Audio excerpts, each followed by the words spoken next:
Jyire Mitchell, exciting news. Over the weekend, you earned enough points to put in a bid to become a full professional motocross rider. How does that feel? I'm excited. It's been a lot of hard work from back when I started riding at 4, and it feels good that I reached my goals, not as early as I wanted to, but I reached them eventually, and I can inspire other Bermudians that they could do it too. Now, obviously, it's a tall order, but going into the weekend, you knew what you had to do. Going through the qualifying heats, what are you telling yourself? Because you want to make sure that you make it through the actual main event to get the points required. I know I had to play it safe to get to the main event, but I also want to do good in my heat race so that I can have a good gate pick, and I've done that. I got second in my heat race, and I know I had to get top 5 in the main to get my 2 points to be done, and I accomplished it. I got a bad start, but I made a couple passes early in the beginning, and I accomplished that with third. So what is the process now for you to get your full pro card? Well, motocross is like an outdoor series, and then it's a supercross series. I have my outdoor pro card from August last year,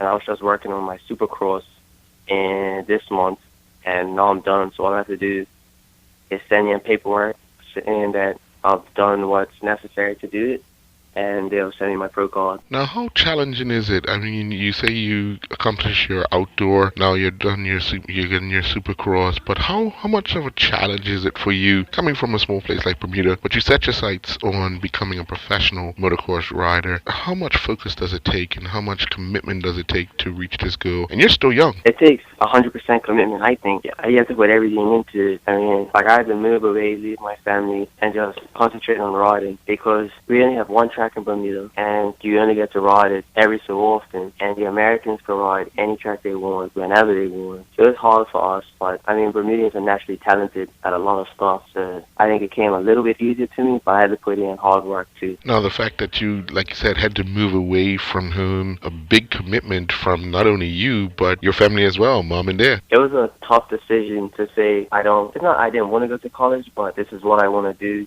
with my life, and right now I'm still working on it to make it a career, and it's starting to pan out, so hopefully it works out. What's next for you as far as riding? I'm going to finish this year with amateur racing in A class, and then the goal is in August to go pro and see what happens, but right now, I would say I'm a top 5 riding amateur, and it's about 7 good pro teams, so I should have a good showing all year. Hopefully I could get signed to one of them. Now, obviously, you've built up a lot of relationships and friendships over the years that you've been there. If you had to pick, say, 3 of those teams, who would they be? The best 3 teams for me, I think, would be Pro Circuit, Kawasaki, Geico, Honda, and Troy Lee Designs KTM, if I had to pick. And what are the things they offer that you like as far as racing-wise? But they have stuff that we can't buy, like as average people can't buy. Like they have suspension I can't buy. But no money can buy it. It's just the stuff they have that we can't get, which makes it a little easier for people in racing. And the bikes are fast. They have a good program. It's basically like the people I race now that ride for those teams,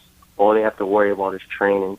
They don't have to worry about bike maintenance or how fast your bike is, how good it handles. They just have to show up to the race. Now, what have you found most challenging since you've been abroad and getting to this point in your career? I say the most challenging thing is probably racing fast with people. I think training is hard, but it's something you know you have to do. But racing people on better equipment is probably the hardest thing, because you know you're underpowered. You have less of stuff than they do, but hopefully one day I can have what they have. When do you miss Bermuda the most? Honestly, I miss Bermuda the most summertime.